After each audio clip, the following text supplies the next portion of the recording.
The Golden State Warriors have won 3 out of the last 4 NBA championships, and the last 2 consecutively once they acquired Kevin Durant from the Oklahoma City Thunder as a free agent. But should the NBA have even allowed this to happen in the first place? Hi, this is Kyle Markley, and for my presentation, I'm going to be looking at should the NBA be allowing NBA super teams. I'm going to look and see if they're good or bad for the league, and some possible solutions um, for maybe eliminating them in the future. First, let's look at a history of super teams in the NBA.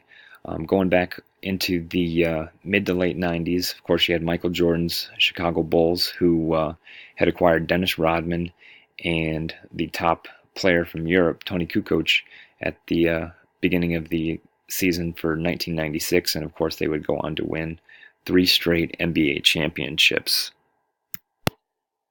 However, the creation of super teams isn't always as successful as what the Bulls had.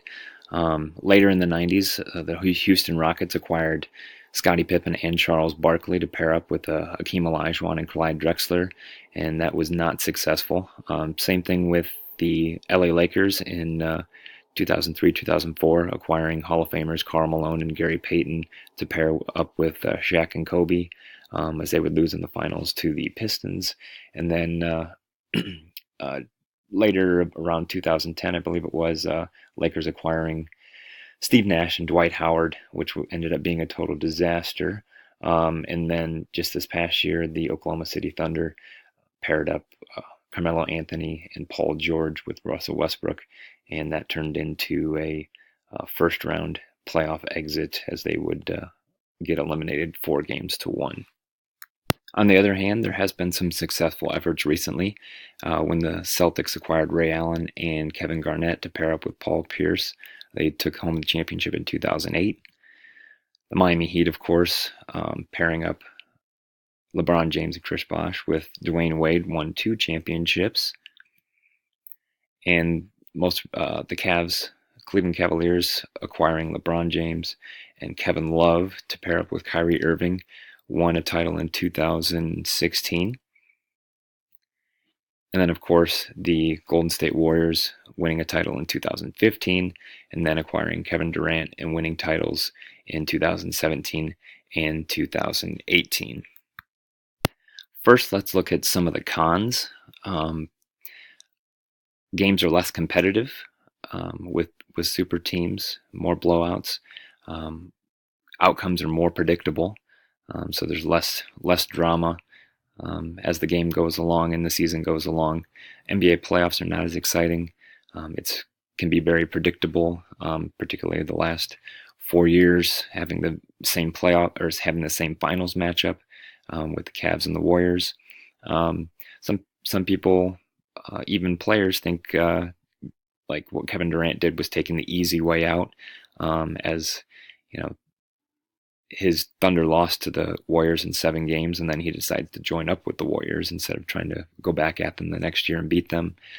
It can hurt small market teams because they just feel like they don't have a chance, and fans feel like their team doesn't have a chance.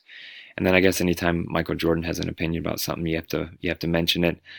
He also has an opinion that it is bad for the league. Commissioner Adam Silver, after the Kevin Durant move a few summers ago, said, I don't think it's good for the league, just to be really clear, but there's no question when you aggregate the great players on 2 teams, they have a better chance of winning than many other teams. But to be absolutely clear, I don't think it's ideal from a league standpoint.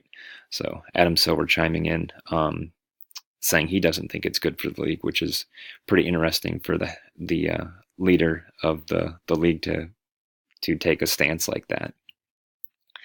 Some pros to super teams.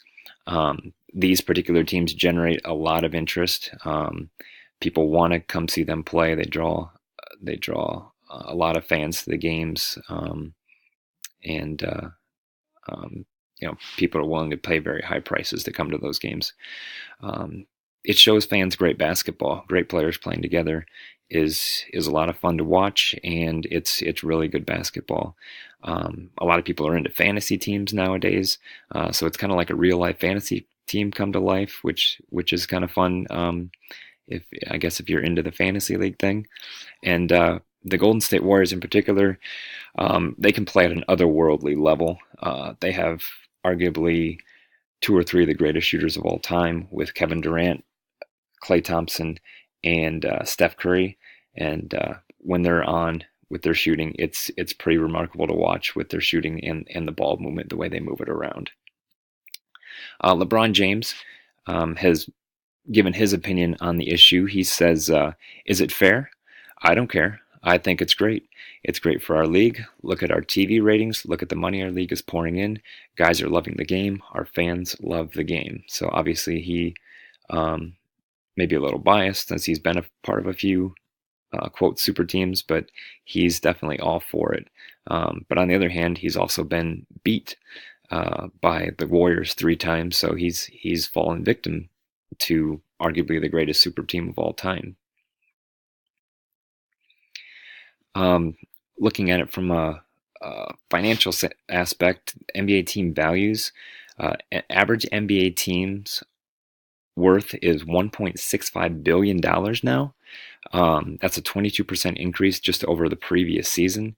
TV contracts with ESPN and TNT for the NBA are worth upwards of $24 billion. Those figures came from Forbes magazine. And here's a breakdown of all the teams and what they're worth. The New York Knicks at the high end worth $3.6 billion, Lakers $3.3 billion, Warriors $3.1, and then even the lowest team, the New Orleans Pelicans, are worth $1 billion. And of course, you can see at the bottom there the league average $1.65 billion. So pretty remarkable to have a 30-team league and all 30 teams be worth $1 billion, which would indicate that the league is pretty healthy at this point and doing very well. NBA attendance has broke a record for the 4th straight year. More than 22 million fans came out this past year. NBA broke a record for average attendance this year at 17,978 fans per game, and also broke a record this past season for sellouts at 741. That figure coming from Sports Illustrated. This figure also from Sports Illustrated. NBA merchandise sales on NBA.com were its highest ever, and NBA League Pass subscriptions, which is the subscription that you can purchase to watch every NBA game, those were up 63%.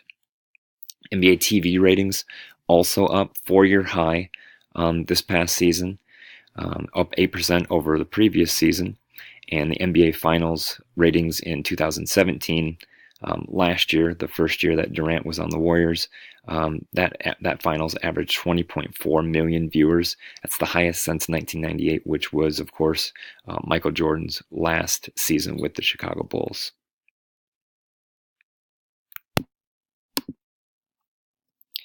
Some solutions that were attempted to be made by the new CBA that was ratified in 2017 is teams can now extend veteran players for 6 years instead of the previous 5 rule. And then it used to be that you could not sign a player to a 5-year contract if he turned 36 during that contract. Now you can do it even if he turns 38 during the contract. So that just is an attempt to keep players that are a little bit older on their contract longer, to keep them from moving at the end of their career. Future modifications that could be made, only signing 2 players to max contracts, which would prevent, getting 3 or 4 on one team. Eliminating maximum salaries would be another way to go.